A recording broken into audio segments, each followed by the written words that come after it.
Okay, the front wheel is now mounted. Now we need to change the tire on the rear wheel, which is very worn.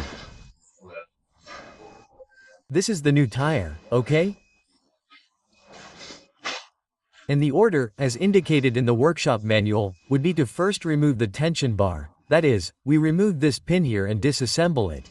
Rotate the tension bar downwards.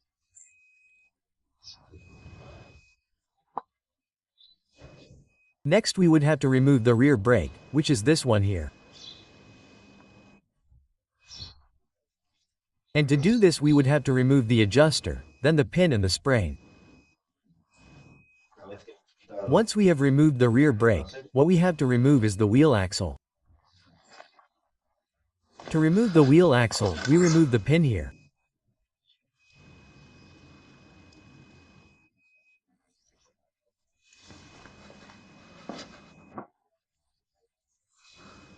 We loosen the nut, take out the pin here, and then what we would have to remove are the nuts and the lock nuts of the chain tensioner on this side and on this side.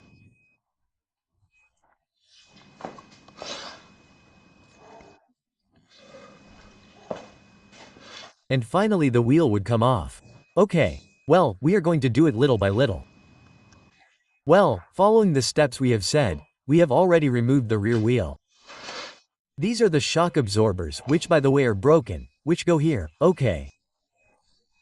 To cushion the chain tension, I'm going to remove all 4 of them.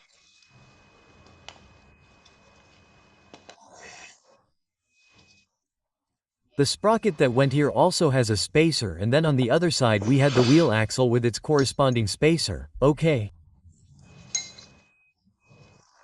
And that's it. Well, on the other side we have the drum brake, which we're going to see how it is. Well, the brake shoes still have some life left. Do you see how the brake shoes are? So for the moment I'm not planning on changing them because they still have plenty of life left.